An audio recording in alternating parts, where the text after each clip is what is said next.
This time, too many loads, too few drivers. People don't cut the mustard around here. That's it, they're gone. The return of an old driver ruffles feathers. Typical young bloke, wants the glitz and the glamour, don't want to work the lazy little The boss shows how it's done. It's crucial that you get every gear change right. One slip, you could tear a gearbox clean out of this truck. And goes head to head with a rival trucker. Yeah, that blade would just be like the butcher's cutting knife, so that's just kiss your ass goodbye. At just 32, John Kelly is a self-made man. Mega trucking is in his blood. Mum and Dad split up when I was very young, and I sort of stayed with my grandfather, who basically reared me. He had trucks, and from the ripe old age of about 3 or 4, I lived and breathed trucks. I was just a walking, talking truck encyclopedia.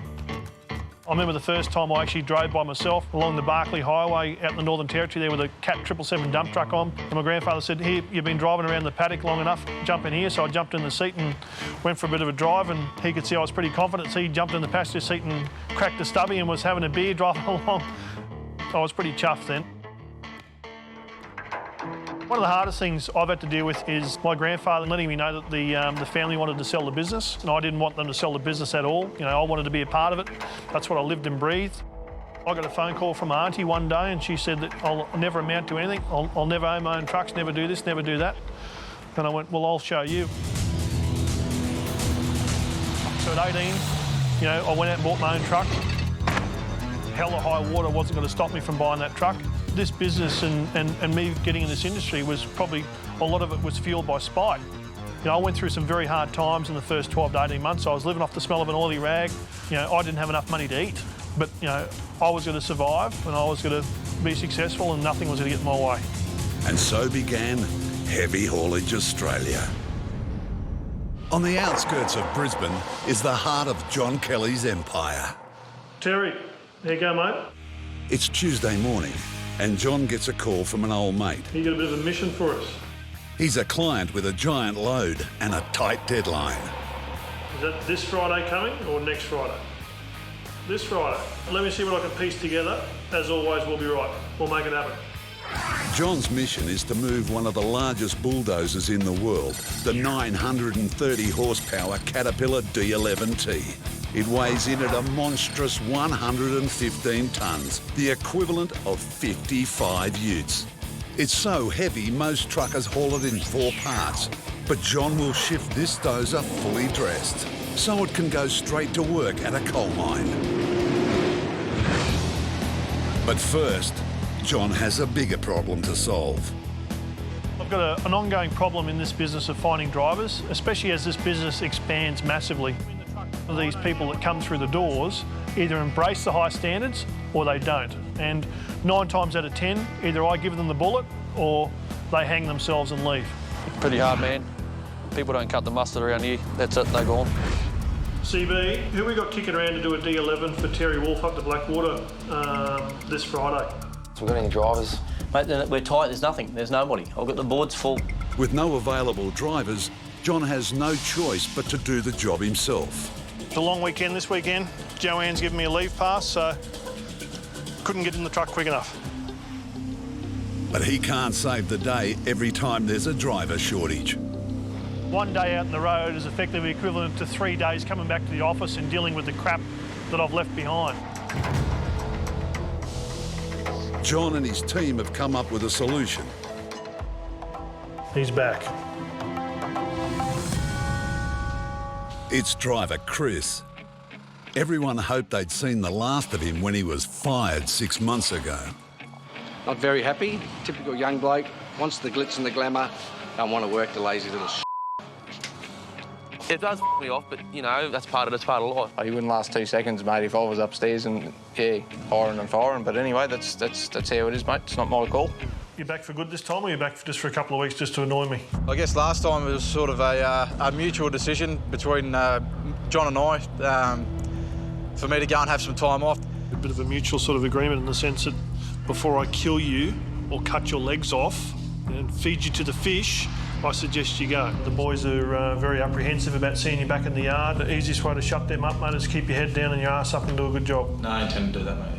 I just can't deal with the when you go missing and you don't answer your phone or you Girlfriend parks a car behind the truck. I can't afford the grief from the guys if you don't turn up. Yeah. At the end of the day, I'm only one person. I can't jump in 5 trucks at once. With Chris McIntosh, it's better the devil you know than the devil you don't. Go and give your truck a wash and get into it. All right, mate. No worries. The guys out the back are putting a bit of pressure on me about YC boys coming back. At the end of the day, I'm the boss dog and I'm the one who makes the decisions, and that's the way it's just got to roll. I think he's got a couple of photos of John hidden in a private collection. So John's suddenly re-employed him. Can't work it out, but anyway. In my position, coming to work and then guys have got the shits with you and they don't want to talk to you, and it does get to you after a while, and it's actually got a lot to do with why I left the last few times. Chris will soon tackle $1 million job that could make or break his return. One bad phone call, one bad issue, one murmur that something's gone wrong, I'm going to cut his legs off. The mining boom is good news for the MegaTruckers. Hauling machines like these is worth big bucks. I want to try and capitalise on as much money as we can extract out of that mining industry. Today's job is a Cat D11T, the king of bulldozers. It can shift 3 semi-trailer loads of dirt in a single push. If you don't know what you're doing, moving a machine of this size could be a disaster. You've got the width to deal with. We're nearly 7 metres wide, we're nearly 5.5 metres high, and we're just under 200 tonne. The client wants his $2 million dozer hard at work in less than 2 days. The pressure's on John to deliver. We put it on, it goes to site, it can walk off the back of the trailer, and it can be pushing dirt in 2 hours. Mate, she's a good-looking bit of gear. No, they're nice, aren't they? For every hour we're late, it's effectively costing Terry $1,000 an hour. Good to see you. Safe trip. I'll send you a postcard. Do that.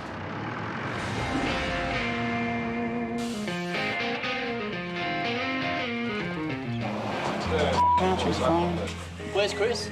Back at the depot, driver Chris is missing on day 1, and project manager Ian cops flack. It's supposed to be 8:30, and he rang me, how far away is he? I said, not far. Might have told a little white one. Veteran driver Dave reckons Chris has slept in. Don't know how much sleep you need to have in a day, but maybe that's what they're making some of these young blokes out of these days, mate. I don't know. Maybe they still need to be at home on mummy's tit or something. I wanted to bring Chris back. I want him back here. He's a good operator. I'm depending on Chris to really get this right. This is a new customer. John has said to Chris, I've said to Chris, don't f this up, mate. Nightmare. Driver Chris is missing and a client is waiting. Where's Chris? Driver Chris finally arrives almost an hour late. Brent, he's on his way. So, no, put it straight. He's on his way. Thanks, buddy. Good guy standing around, got to go. All right, mate. No time for eating. Ian has been on the phone. Apparently he's had a customer on to him wanting to know where we are. Apparently he's waiting for us, so mate, time-wise today we're absolutely going to be pushing it down. We can't afford for anything to go wrong at all. 120 kilometres west of Brisbane, boss John is anxious to haul the big dozer. The whole aim of the game here is to get out of town before the major traffic hits. But he can't leave until the wide load curfew lifts at 3 a.m. Plus his destination of Blackwater has a curfew from 5:30 p.m. John has just 14 hours to drive 820 kilometres, including fuel and rest stops. Got all your paperwork, everything covered? Yeah, I'll show you. Grab the permit, the police permit. Yeah. Main roads, load mass declaration. At the end of the day, you only get one chance of this, so we make sure all our I's are dotted and our T's are crossed. Perfect. All right, thanks, guys. Might be a bit of fog out on the road there too. There's a bit out in Westbrook when I come in there. Oh, was there? Yeah. Fog and 200 tonnes of dozer on the move can be a fatal mix. If it gets heavier, this job could grind to a halt, a delay John can't afford. It's absolutely line ball. I'm waiting for the police officer to come up and say, listen, John, time to park up in the interest of safety, because this fog is like pea soup. It's thick as buggery. Back in Brisbane, driver Chris finally arrives to find a client with no time for small talk. Yeah, right, you want to grab this one first. For his first job back with HHA, Chris must haul a switch room across town. 12 metres long and 45 tonnes, it's filled with $1 million worth of electricals. It'll be about 900, yeah. So it's, yeah. This isn't just a test for Chris. The first-time customer is testing HHA's services. As any prudent business does, we've asked John and his boys to come in and have these as a test case, see how they go, and hopefully we'll do some more business with them. Yeah, if I stuff this job up today, I guess consequences are I'm going to be looking for a new one. Just grab those axle. I can see myself maybe an accident happening. I never want that on my head. I guess the biggest challenge we've got today is the trailer. I mean, we've got to open up to about 3.4 metres wide, and I think our room that we've got to back underneath the switch room is about 3.6 and a half. Jump on the other end of this pipe. So we've got about 100 mil aside, you know, not even that, and they've only got bricks holding this switch room up. 3.5. If we bump into one of those bricks, it's a good chance it's going to knock that switch room straight on the ground. There's going to be a few phone calls involved, I can imagine that. Helping Chris is rookie Kieran. Alrighty. Just yell stop before we hit something. Kieran, I mean, he's a good hand, but he's only just started with this. He hasn't got a lot of experience as well.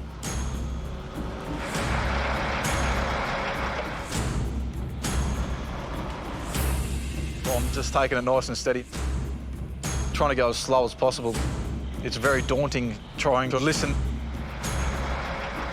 I'm looking as much as I can in the mirrors, but I can't see all of it. Hopefully nothing goes wrong.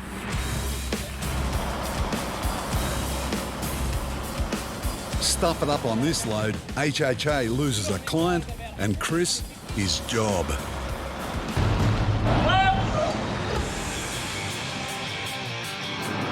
Daybreak.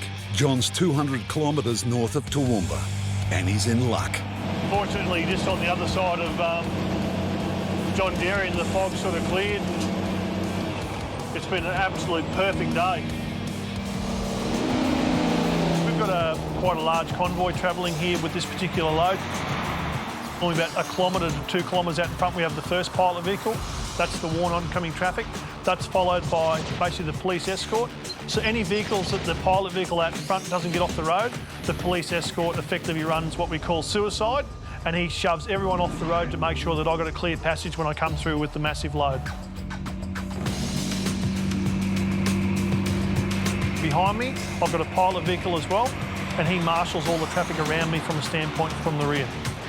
To make the mine before the 5:30 curfew, John can't afford delays. But that's not easy, hauling a dozer with a 7-metre blade down a road 6 metres wide. Now, the whole idea of running an oversized convoy like this is pre-warning to the traffic, especially the heavy vehicles. So when we come across another truck or a bus, it's important to give them enough time to pull up to allow us to go past safely. And that's why we give oncoming traffic more than 2 kilometres lead time to find a spot.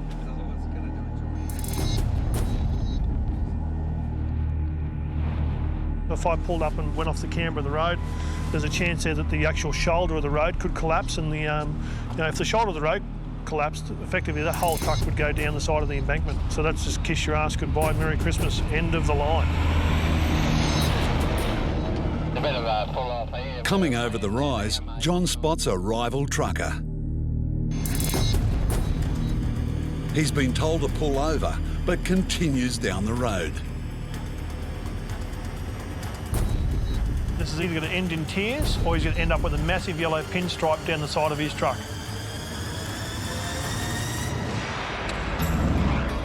Back in Brisbane, driver Chris's chance to prove himself hits a snag. Or worse still, a stack of bricks. As a driver, I'm waiting to hear that stop. So, I mean, as soon as we touch something, mate, we stop straight away. Keep coming back at that. Chris has another crack. This time, it's in, with a hair's width to spare. But there's another problem. After lots of negotiating and lots of ginning around, we finally got this trailer under and we've realised that we need to extend the trailer another hole. I'll have to pull this trailer right out. All the way. As Chris drives the trailer back out, the $1 million switch room gets a twitch. Pillars on the way through there. Huh? Mate, the last thing you want is the client to have any involvement in you hitting their equipment in any reason whatsoever. Where we hit? Only nicked it, see the crease mark? Oh, yeah. You can do 1,000,001 good deliveries, but you'll be remembered for the one that you hit and stuffed up.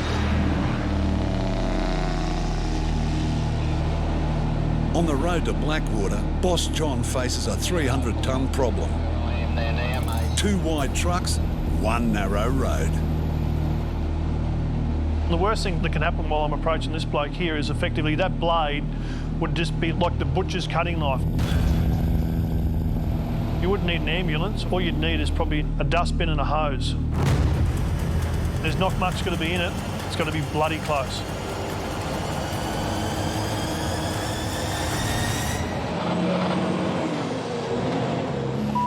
Dickhead. But then the cheeky bastard gets on the microphone and wants to give me a spray.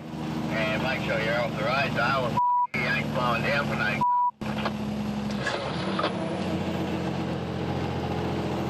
Pull your head in, mate.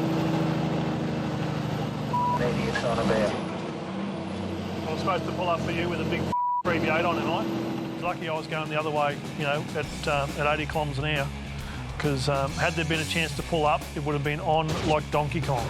The most challenging part of this journey for me is probably the Duringa range. Catches a lot of people out. You sort of get used to the corners and used to how steep it is. But in the last about 75 to 80 metres, it just goes bang, straight up.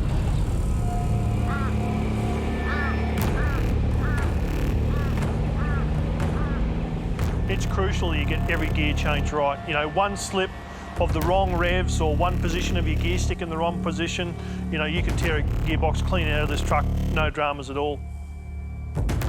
Got an 18-speed transmission that effectively has to roll as smooth can be.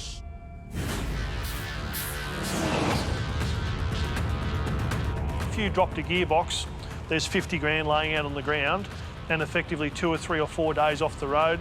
So you've got an unhappy client, $50,000 repair bill, and you can't get back to your job in 3 or 4 days. So, you know, the cost of that could be in the hundreds of thousands of dollars. While steep roads can prove a threat to big trucks can inflict their own damage. One of the biggest factors a lot of people don't realise is actually bitumen. When a road gets really, really hot and that bitumen melts, and you've got a truck pulling 200 tonne going up a hill, and those wheels are trying to drive, you know, at the end of the day, all it takes is those wheels to get one bit of slip, and it'll spit that bitumen out in chunks the size of family pizzas.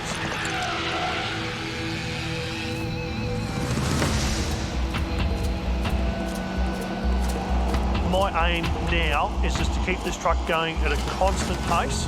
I just want to roll on nice and soft through this bitumen here. I've done everything I can. I've moved the tractor forward to put plenty of weight on the drive so we shouldn't get any slippage. He's picked the right gear and the right speed. But the big hills haven't let him off scot-free. We're running a little bit low on fuel. A little bit concerned about getting to our final destination this afternoon. I was a bit worried about the time, so I didn't fuel the whole truck up, only fueled one side up. $1,000 for nearly 10 minutes of refueling. I've got no idea why the fuel's $1.60 here. Our average fuel consumption's been about 720 metres per litre. You compare that to your Falcon or your Toyota Camry, you'd be horrified.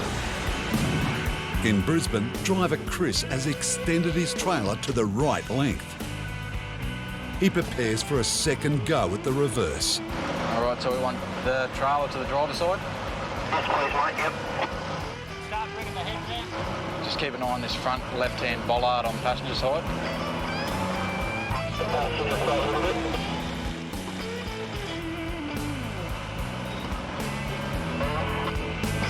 He makes it. And maybe wins some new business for the company. This is a test case. We do have other contractors. We see how the boys go on this, and I'm happy so far. They've taken all the due diligence and taken their time, which I like to see. I love this job. I love doing heavy haulage. I just got to get used to going away all the time and being away from the party life with my mates and Yeah, you're missing out on a bit of fun. Finally got the switch room here and delivered all in one piece. There was no drama, nothing went wrong. But has Chris done enough to prove he's got what it takes to be a mega trucker once again? It's definitely a relief. I mean, I'm glad that it's all gone so smoothly. Yeah, mate, I'm happy if they're happy. Yeah, no, they're really happy with that, so... Perfect. Yeah, done well. 800 kilometres to the north, boss John Kelly beats the Blackwater curfew by a whisker. So we made it absolutely bang on time with about 4 minutes to spare. The sun's still up, so yeah, it's been about, I suppose, 14 hours from Toowoomba here today. Time for a hot dinner and a cold beer. Very relieved that we've arrived ahead of time effectively, but it's not over till the fat lady sings, and we've got to get this thing off the trailer. Next morning, John finally delivers the bulldozer to the Curragh mine site.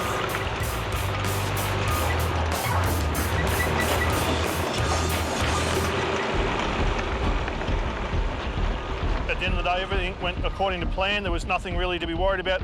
The way the dozer rolled off that beaver tail was absolutely textbook, so it's happy days. We'll pack up, head home and take on the next challenge. Every now and then, even mega trucks meet their match. This Komatsu low loader has 10 huge wheels and can carry over 400 tonnes.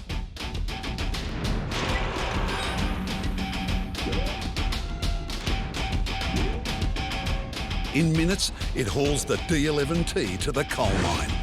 And in no time, it's on the job.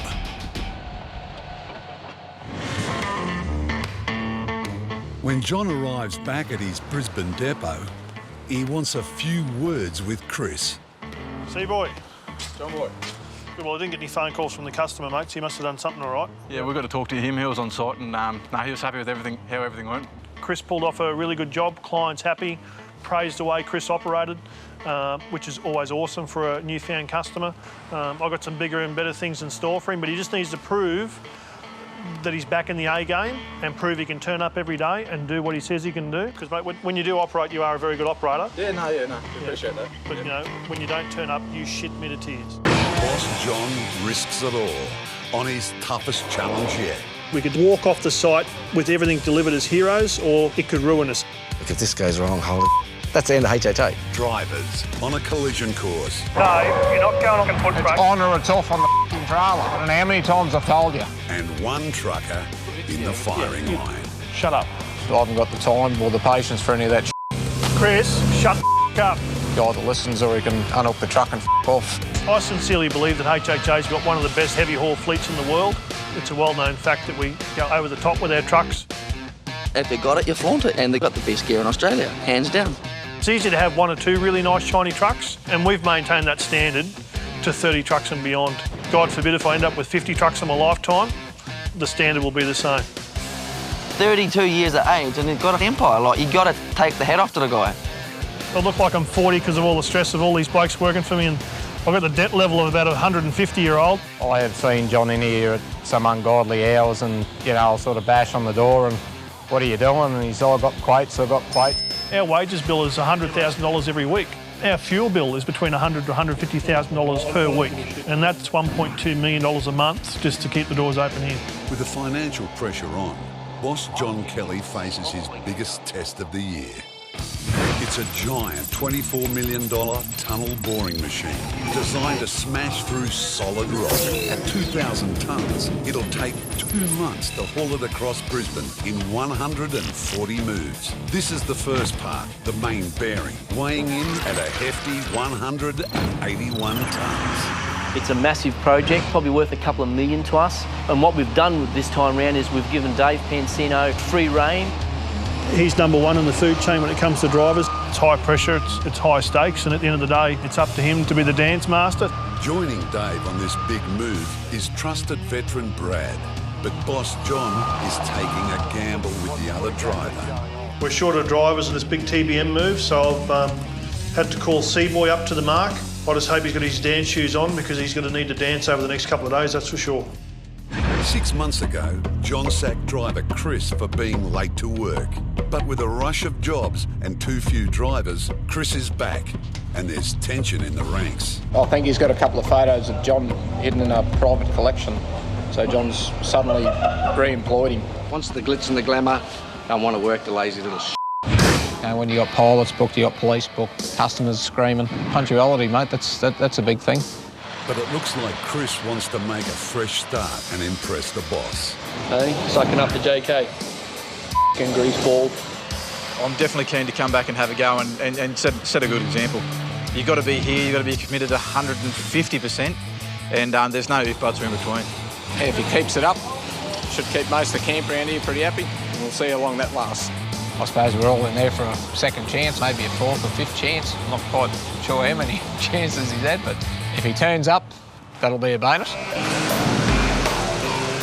On the other side of Brisbane, 2 of John's new truckers are hoping to crack the big time. We get 20 or 30 job applicants a month that want to work for us. You need people that know what they're doing. And the coal wagons give us a great opportunity to see if you can walk the walk and talk the talk.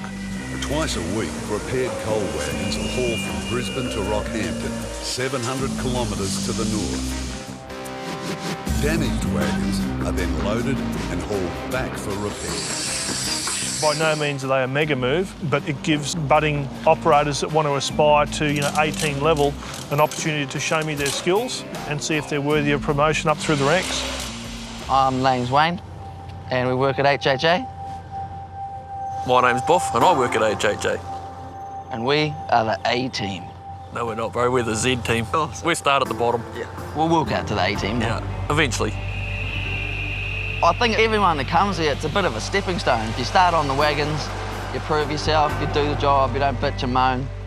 For me, this run is in my probation period, so it's in my best interest to prove to John I'm capable of not only doing the wagons, but going up the ranks, moving up to a better trucks and get into some bigger shit. Me and Bob have been best mates for about 18, 20 years. I've been over here for 4 years. He's come over here about 9 months ago. Wanted to try and get ahead in life, better lifestyle, better weather, and obviously better money. Well, hopefully he doesn't make me look bad. If he does, it's going to probably reflect back on me, but I think after knowing him for 20 years and whatnot and working together, I'm pretty much He was scared to be on his own. He was getting bullied, so he wanted me to come and be his bodyguard. A little bit of peer pressure. If you see the size of Sasquatch, no one's going to mess with me, with a mate like this. Bro, we're not mates, we're acquaintances. Sorry. But with Boss John breathing down their necks, these truckers will have to pull their weight on this job. The biggest obstacle on this move is crane loading at each end. If we miss that deadline, we can be put back a whole full day. So I've just run wagons halfway across the country for nothing. I've made no money because I can't charge the customer if we're there late. We're on a time schedule with these bloody roadworks. They're holding us up. I mean, we understand that the road's got to be fixed. You can sit here 10, 15 minutes at a stop-go, Found out they've been doing some major roadworks up there. The more stops you have, the more stressful it is. They've only got to do 700 kilometres each way. They've got 2 full days to do it in. And as far as I'm concerned, they should be able to do this in reverse. If they can't be up and back in 2 days, I think they need to go back to carton milk and bread. In Brisbane, it takes Dave, Brad and Chris 4 painstaking hours to load the huge main bearing. It's 181 tonne. We'll have police, traffic management, and the whole 9 yards. All the other haulage companies in town, everyone had a go at it to try and work out how they're going to do it. We've got it, we're just going to make sure we do it right. The team has 2 nights to haul the main bearing from a shipyard to a construction site. It should be a 21-kilometre journey, but the load is so heavy it could collapse bridges in the city. So the MegaTruckers must go the long way, a 68-kilometre detour. First stop is a rest zone on a major motorway.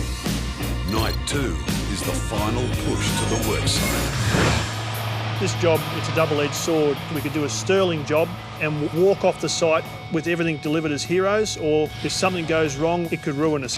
The load is so heavy it needs 2 prime movers pulling at the front, Brad behind one wheel, John the other. But all eyes will be on Chris bringing up the rear. Chris has let the boys down in the past. He's got a lot of catching up to do to earn everyone's respect. Not too much pushing down the back. So just listen to Brad. He'll call you. He's walking the plank with this move for sure. If he's not successful, he's jumping off the edge, and there's plenty of sharks there to get him. It's his chance to sort of prove himself or have a bit of a go. This is probably the biggest move that I've actually been a part of. You know, if I stuff it up, then I'll never get the opportunity to do that again. I haven't got the time or the patience for any of that shit, so he either listens or he can unhook the truck and off. As the man in charge, Dave feels the burden of this mega move. Every time you look for something in this truck, mate, it's either been borrowed and stolen, hasn't been put back. No one gives a Fair bit of pressure on at the moment. Driver Chris is on site, on time, and on everyone's nerves. No, on the phone, just make sure you're listening. Phone's off, mate. Talk right. Brad and Dave do have permission to remove your legs and flog you with them. That's fine. You said the phone was off. Hello. See, boy, turn that phone up. The team has 8 hours to travel 35 kilometres before sunrise. You know, you probably ride your push bike there if you're fit enough, but when you got that big hunk of shit on the back, that 180-tonne piece, certainly takes a fair chunk of the night away. Well, the terrain we're going in is suburbia, and there's nowhere for us to pull up this big convoy on the route anywhere, so it's pretty much sink or swim time. But soon as they leave the shipyard, the MegaTruckers face their first hurdle. The whole thing takes months and months and months to coordinate and plan, and you think you've got it all prepared, and then you turn up and the street we've got to come out is lined from side to side with trucks. Back it down, mate. I want it dead slow, please. There's always obstacles that you don't sort of really need. You know, guys parking trucks and trailers on the road. Bad enough doing the job when it's straightforward. It takes an hour to crawl half a kilometre past the parked trucks. I need you to stop. That bollard's going. I'm just glad it wasn't a big telegraph pole and had to get a chainsaw and start cutting that down. Next, it's a tight turn, and Chris starts to drive everyone round the bend. All good on that left-hand side, Brad.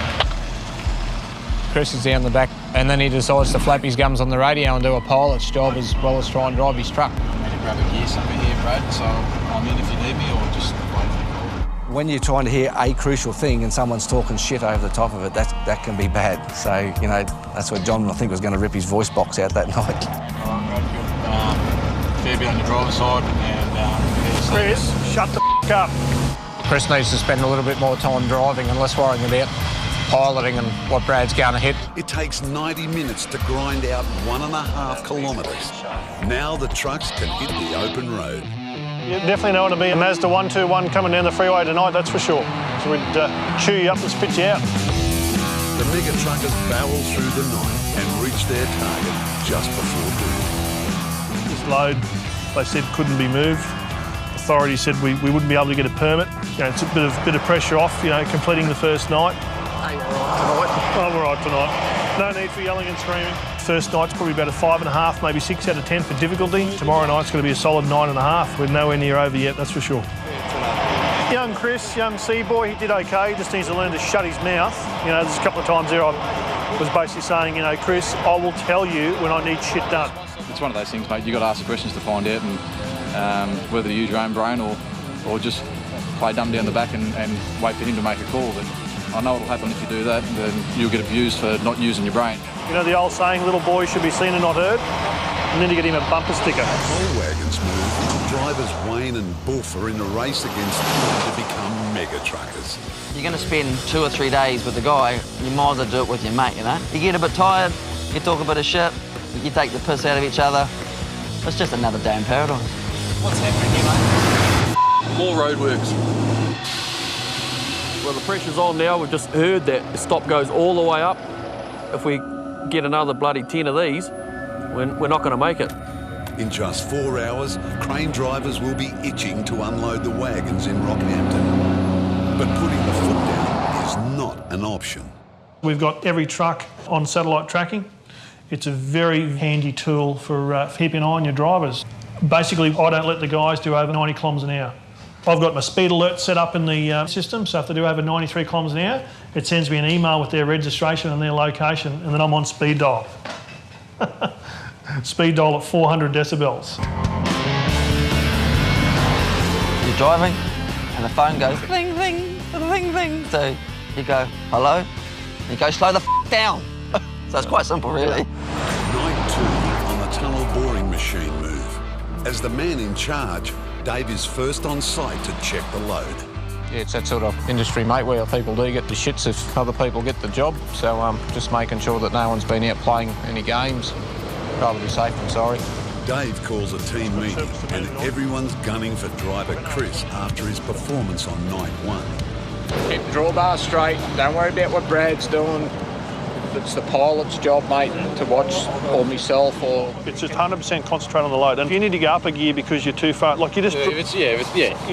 Shut up.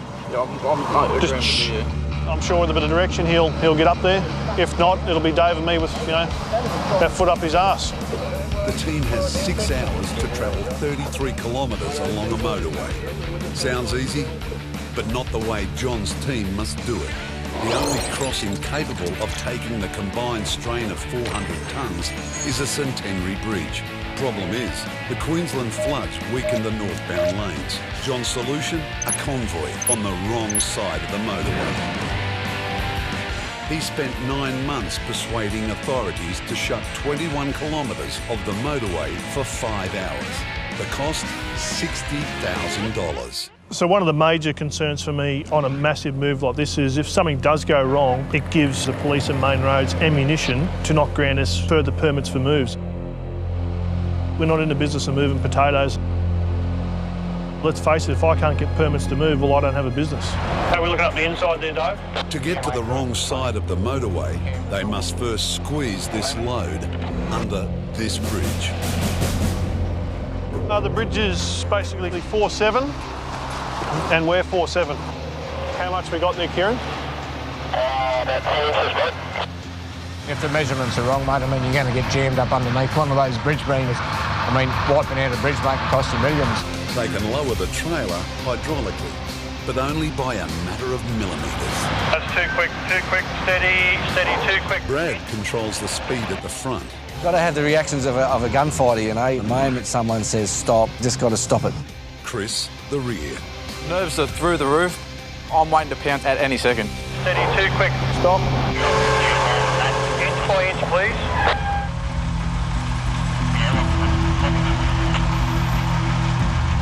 Steady, we just have to watch these back lugs.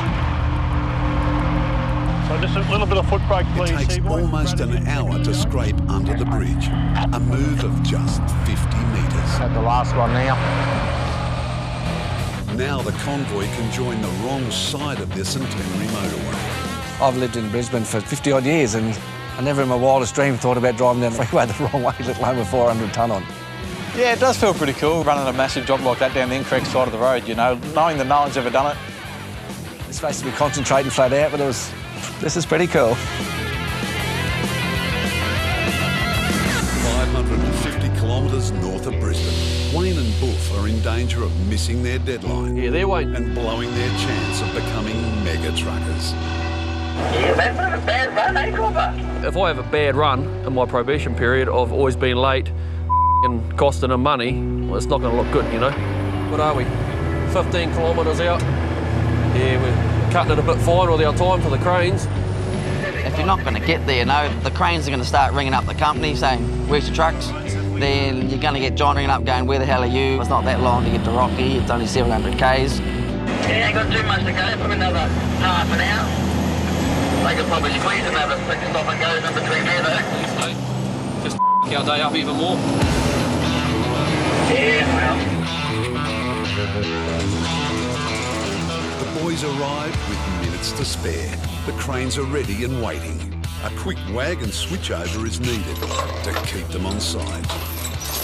It's good working with a mate because you know their ability, you know what they can do compared to someone you don't, There's not a lot of double checking.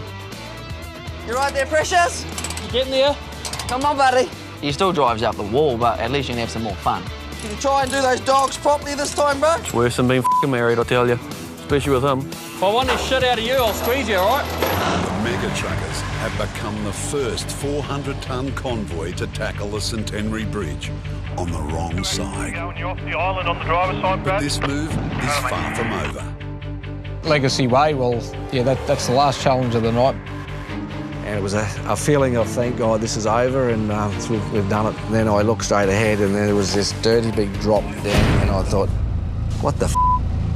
Boss John's A-team now faces its biggest test. Steady, steady, steady. How to stop 400 tonnes sliding down a ramp. The ramp going down into the shed, it's about 15, 20 degrees. Just watch that left-hand corner, Dave. It's nice, smooth, polished concrete and a nice steep descent, and I thought, have a look at this. Dave noticed a greasy oil patch on that decline. Having a truck hit an oil patch like that, you know, it's just a recipe for disaster. If my truck broke traction and if that started to go, that'd take the trailer and both the trucks and she would just be down we'd go.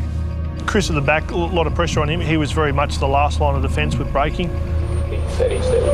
Now at that weight, once it starts to slide, it'll just keep going. That's why John was so shit scared on that job, because that was the factor. You know, like if this goes wrong, holy that's the end of HHA.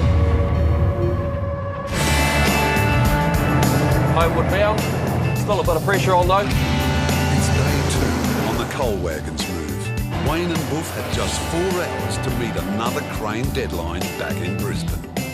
The next obstacle was they were having a bit of a blitz up at Maryborough, so... The blitz being the RTA, the coppers. Queensland Transport. 9 times out of 10, one of us is going to get pulled up, especially with the oversized loads. So we've just been discussing who's going to go first. One of us is going to get pulled. It's only one fair way, eh? Yep. Paper, scissors, rock. Okay. 1, 2, 3. There's my bitch, where you go? It's always got to be a winner. About 20 seconds, we'll see whether we're going to get pulled up or not. So, fingers crossed. Oh, look at that. Cranies will be waiting for us, so we just want to, you know, keep things moving. If you get a bad bunch of cops, they might hold you by checking your vehicle over, your load. They want to go through all your oversized permits.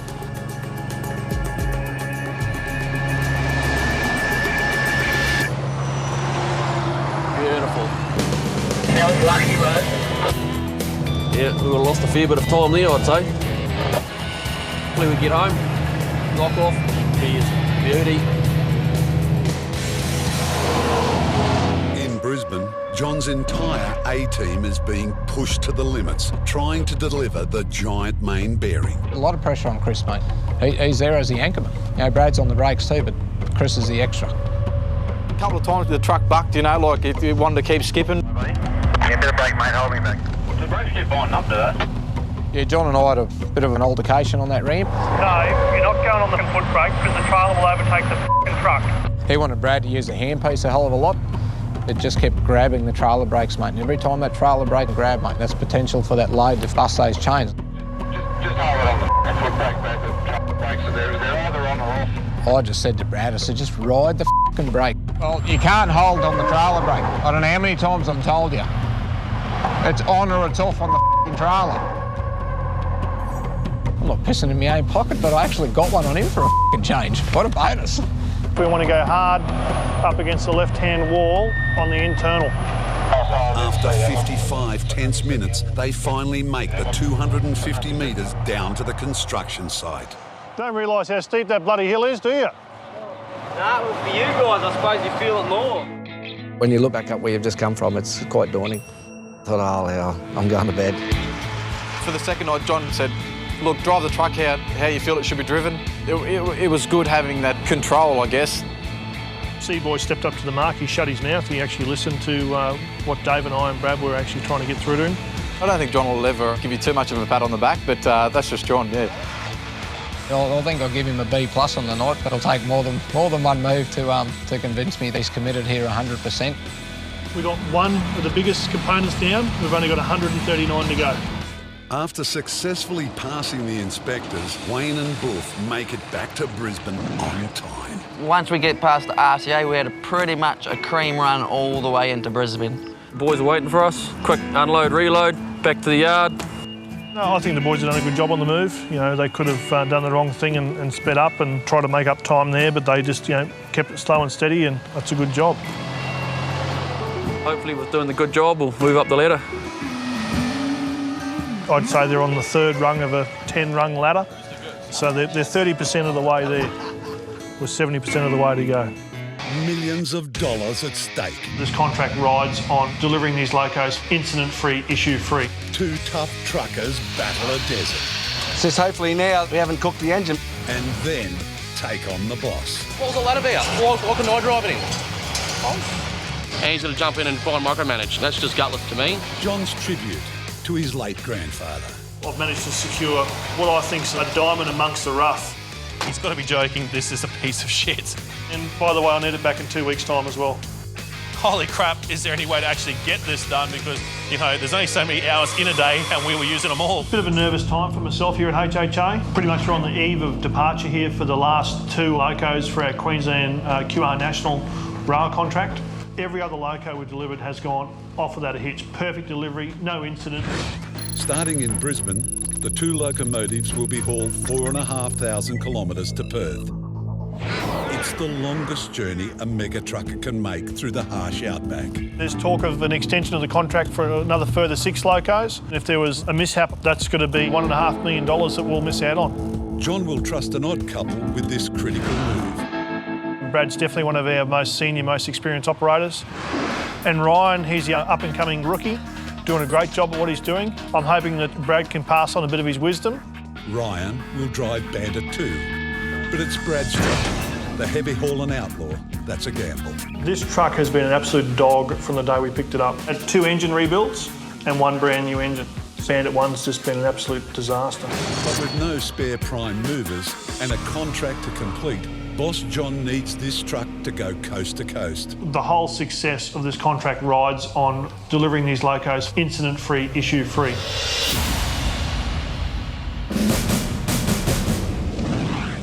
4 a.m, the depot. The mega truckers start their 9-day journey.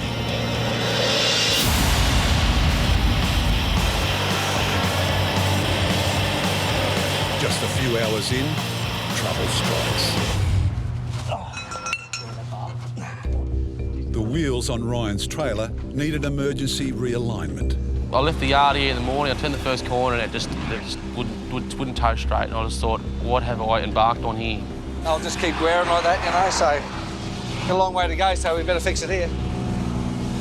If the tyres aren't dead straight, they'll shred in just a few kilometres. You've got 80 tyres on the ground at any one time, so there's $60,000 worth of rubber just on the trailer alone. For every kilometre you're throwing $50 notes down the drain. 100 kilometres later, the trailer plays up again. Just trying to adjust, just trying to get it so it tracks straight, so it gets perfectly in line with the trailer, with the truck. F***ing thing. It's a dog. Every day we've set ourselves a goal of 800 kilometres. We've allowed half a day for problems, but when you stop half a dozen times, you burn that little window of opportunity up in one day. And then when you just get a little problem like this that just aggravates you and niggles at you all day, you've just about had enough. I'm looking at Brad and thinking, you've got 30 years, 20 years experience in this shit, you should know this. And he's looking at me and he's scratching his head and thinking, you know, just rattle his cage it did. Back at the depot, Boss John decides to deal with a long-standing problem. With the massive amount of work we've been going through the last couple of months, I sort of had to flip a coin on buying some new equipment. With the grief that we've been having with our new trucks, like Bandit 1, I'm a bit reluctant to go and buy a brand new truck again. I've actually been looking for an old Mac. I've managed to secure what I think's a diamond amongst the rough.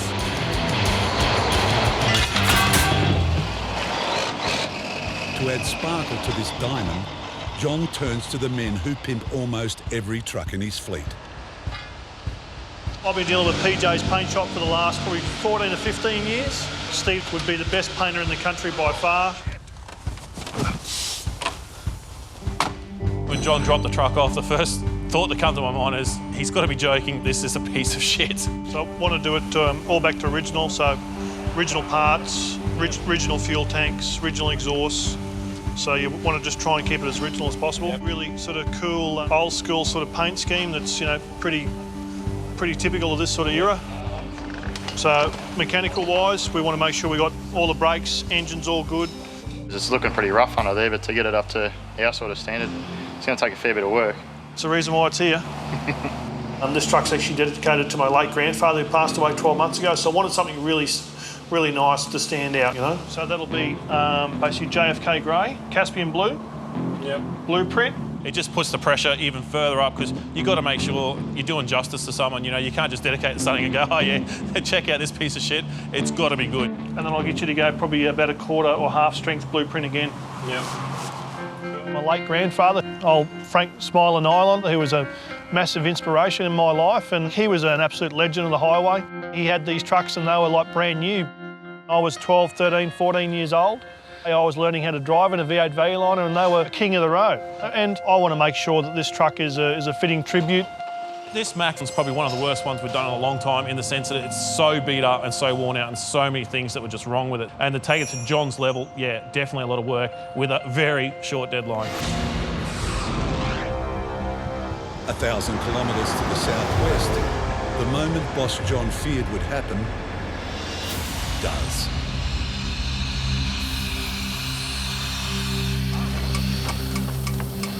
Oh! Blew a hose. We'll need water and shit. Hundreds of kilometres from a mechanic, it's a cracked hose. The entire journey is in jeopardy. The right-hand toolbox. Just hopefully now we haven't cooked the engine because this is a brand new engine. My truck in the 6 months has had quite a few dramas. Very last trip, it blew a whole engine up, so it cost us 2 days behind and 60, 70 odd grand. We put a new engine in it. Pretty appalling, really. Brad turns bush mechanic to patch the $6 hose. Oh, I just shorten that one up. Yeah, mate. But will it hold? It's a bit like a supermodel, that girl there. She's very nice to look at, but she's got a problem. She's very high maintenance. Engine seems good. We just fill up full of water, should have coolant in it, but the show will go on. That's why you pay me the big bucks, John boy.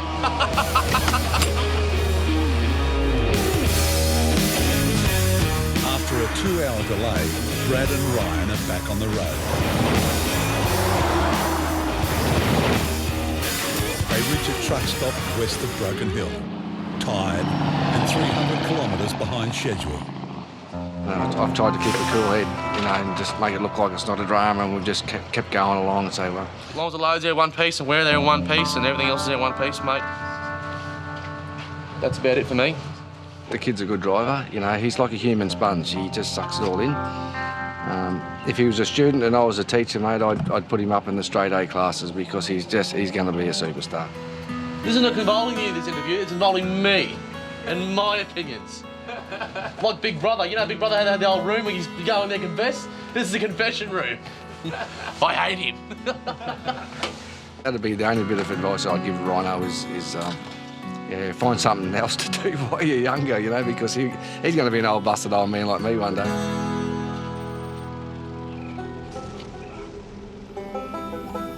The next day, the MegaTruckers wake to more bad news.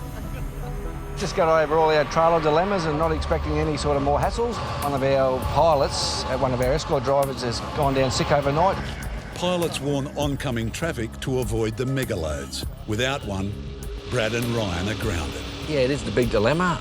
If you can't get one, the load just basically grinds to a stop. Cookie's got a bladder infection, so we've had to send him off to the hospital. We're going to need another pilot. Thanks, bye. It could take days to get a pilot. Oh, great. How long do you think that'll be? But then Permit Officer Leslie has a stroke of luck. Thank you. Bye.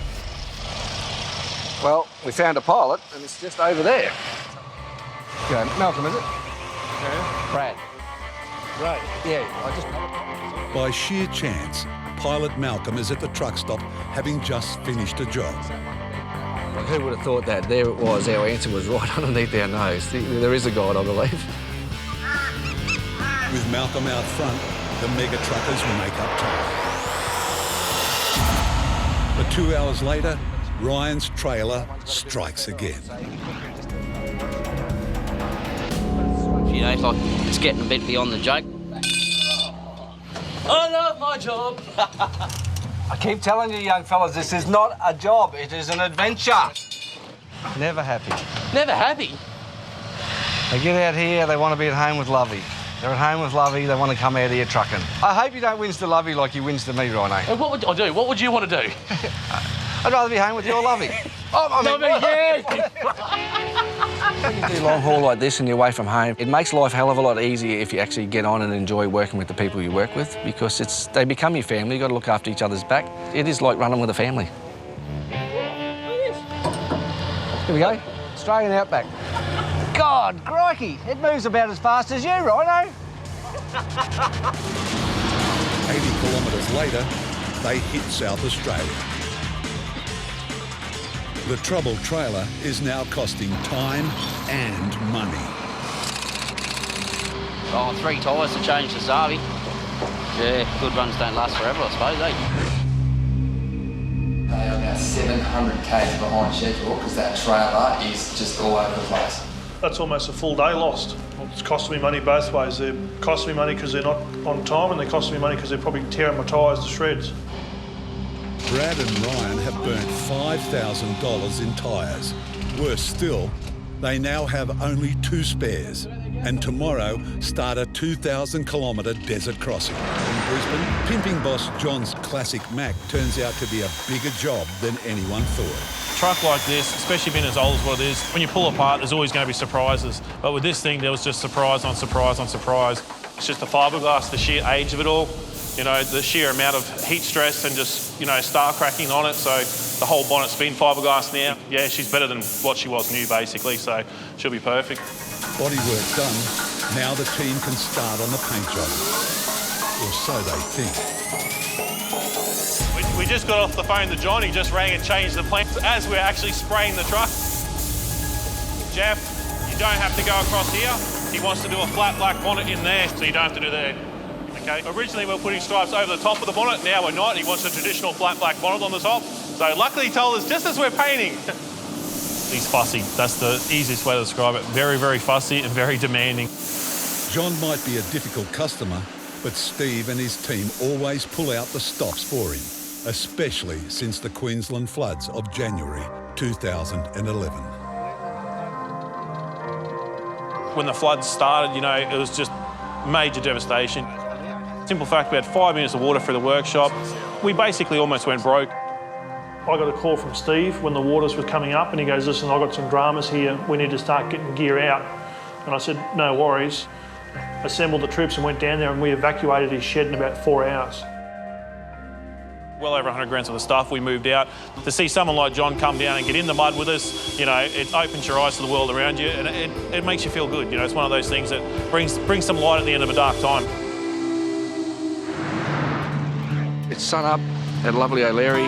Last night we snapped a couple of chains just by something that we did wrong, and I just try and emphasise the importance of restraint on your loads, because if you do have an emergency stop, it's paramount that your load is secured properly. Drivers Brad and Ryan are about to tackle a desert crossing, hauling 2 locomotives to Perth. It's a long journey. It can also be a deadly one. Just down the road from here, about 20-30 k's is a site that I hold close to my heart. We'll stop there and have a bit of a look, and I'll show the boys what went through. It was pretty scary. Walwira Creek is in the remote centre of the Strzelecki Desert. Yeah, well, I've come on the bridge over here, and it wasn't until I got to sort of nearly 3/4 of the way over here that the drama started. When Brad crossed the bridge, his trailer bounced, snapping the gooseneck. As Brad battled to control his truck, the entire load broke up behind him, tearing up the bitumen. Brad feared he was about to be killed. And I sat in the float in the truck, just cringing, thinking that this object was going to come off the back of the trailer and come straight through the cab, and I was going to meet me maker. There was just a tidal wave of rocks and debris and the tyres and everything flying off the float. Look at that bridge wobble. All the boys have a bit of a joke. They call it the Brad Imber Memorial Bridge now. You're a very lucky man to be alive, like in that perspective. Yeah, very freaky shit. It's not about us, it's about who you leave behind. You're the major breadwinner in the house, not to mention the devastation you'd cause on your family, your immediate family and your children if, you know, they get that phone call, Dad's dead. In Brisbane, the PJ boys spray around the clock to pimp John's classic Mac ready for work. Then the boss decides to drop in for a progress report. It's a well-known fact of late that we're just off the tap crazy busy, so I haven't had time to nurture this project like I normally would. They're under a lot of pressure because I'm a pretty hard bloke to get along with, and I'll tell them straight if I don't like it. That catchphrase underneath that in memory, do you reckon that's too long? Do you reckon we need to come up with something a bit shorter and sweeter? Or it's really only, what, about a foot square, isn't it? The visit is going well when John drops a bombshell. And by the way, I need it back in 2 weeks' time as well. With a job this size, normally we'd allow 3 months or more. It went from mission impossible to, holy crap, is there any way to actually get this done? Because, you know, there's only so many hours in a day and we were using them all. On the loco move, drivers Brad and Ryan now have just 2 days to travel 1,500 kilometres to meet their deadline in Perth. Following, the Nullarbor Plain takes them into Western Australia. We just had the 4 seasons in 10 minutes, actually. We just went through beautiful weather, a dust storm, very, very heavy rain, so I wonder what's down the road.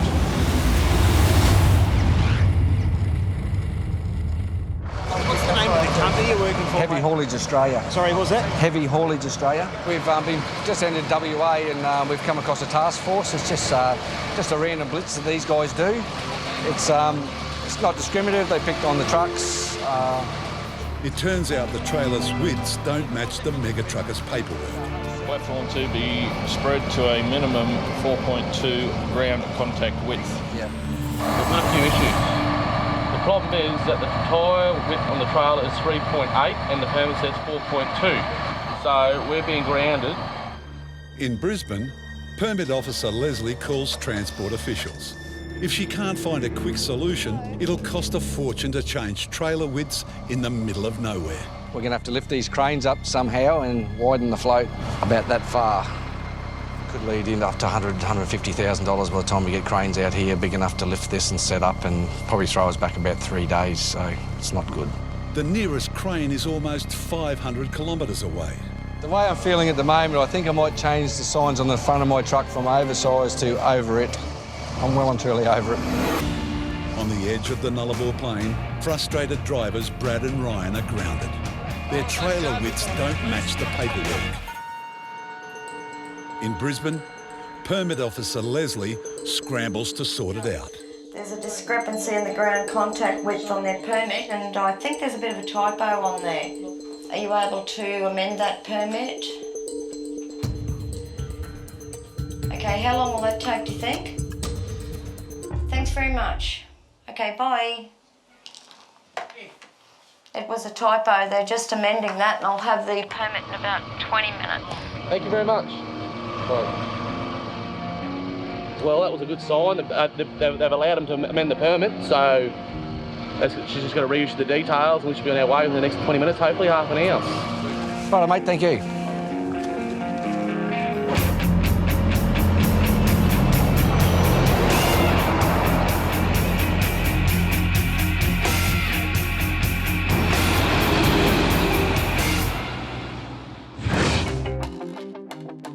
I've decided to go over to Perth and see the client face to face. It speaks 1,000 words when you take the time to actually fly across the country. John's going to put his 2 bobs worth in, but he just needs to leave Ryan and Brad, put the locomotives in the shed and just stay right out of it. You know, I'm not really concerned about what they think. He'll have to go and show off to the customers.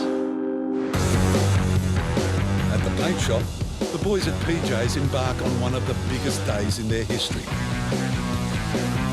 All for John Kelly. The sheer amount of work John wanted on this thing, most of his trucks have 3 or 4 colours. This one's got 9, so, you know, it's double the normal amount of colours. Because the time's just running out, we decided we'd try something we hadn't done before to try and put 7 of the colours on in one day. There's so many stripes so close together, if one goes wrong, it's got potential to wreck others next to it, which means we're starting a gang.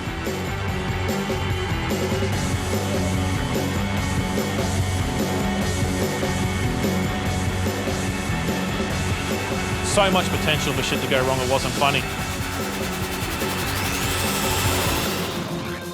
4,500 kilometres to the west, Brad and Ryan finally reach Perth. They defied a wayward trailer, worn tyres, a breakdown, inspectors and deserts, but they made it on time. Signed, sealed and delivered. We're f***ing here. Oh, what a trip. Over it. Over it. Good job, Cobb. Good job. Another one down the dust. Who would have thought last Saturday that we were leaving Brisbane we were going to hear one piece, but we did. But the MegaTruckers' joy is short-lived. Boss John turns up unannounced. The boys probably think it's a bit of added pressure with me coming into town. Just watch he's not overturning, Brad, up on the slew deck. John takes charge of Ryan's delivery, and the weary MegaTruckers feel the heat. I'm just concerned about the fact that the client's happy with the job they've done. Let's hope the client gives the boys some really, really good feedback and I can walk around and give them a pat on the back and say, job well done. Bring him back at that, Brad. Steady. And he comes over here and tries to rule the roost, and within 30 seconds it looks like a bag of shit. Banging and clanging. Just come back hard, left hand down for a little while. So don't give you much room. We can get them in there usually first go, with one turn going forward and then straight back. Right, let's just go forward and start again.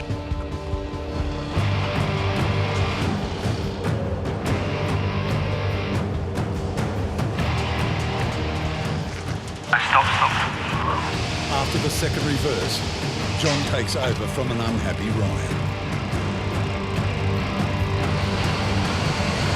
He pays me and Brad the money to bring these things 4,500 k's over, and then for John to try and just step into it the last 40 feet just to try and prove something. Well, that's just gutless to me. What's all that about? What do you mean? Why couldn't I drive it in? It's one of those things. Get a bit of a different perspective to have a look at it, and a bit of teamwork goes a long way. Very smart man, but got no people skills. We're here for one common goal, and that's to keep the customer happy and keep everyone employed. If we keep doing what we're doing, we'll be here for a long time. Definitely not easy being the boss here, that's for sure. I think that everyone underestimates what really goes on behind the scenes. I suppose the commercial pressures on my shoulders alone is massive running a business of this size.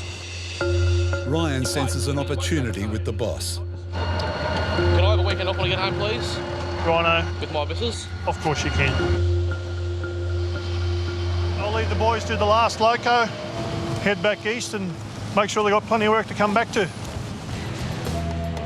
Good job, Brad. You're on. All went well. It's been eventful, but it's been a good journey, so who knows what the next one is, but we'll know in about 6 days. Job done. And a happy client rewards the MegaTruckers with a $1.5 million contract to deliver 6 more locomotives. Brisbane, 11 p.m. John is straight off the plane to pay another surprise visit, this time to the paint shop. Really didn't want John to come down. I just didn't want him to change his mind. Some nice pin line. Down too far. Yeah. It's very, very rare that you get to see a truck pull down like that and you can be really happy with it. Looks fantastic, clear. The airbrushing looks amazing. It's a fitting tribute from my grandfather, Frank Nylon. His nickname was Smiler, had a big smile and a big heart. He was just an absolute legend. And he still is a legend, and that's what this truck's all about. It's a relief for the spray team. He's stoked with the job, which is really, really good, because normally he picks Sunday, he wants to change, and I am ready to go home to bed. So, yes. But the job's still only half done. Got new exhausts, new fuel tanks, new mud guards, new wheels and tyres, new windscreens, new trim, fully detailed custom engine bay. Only thing we haven't really decided is colour for the bull bar. Yeah. All right, well, I'll catch up with you tomorrow and we'll start fitting it up, eh? Yeah.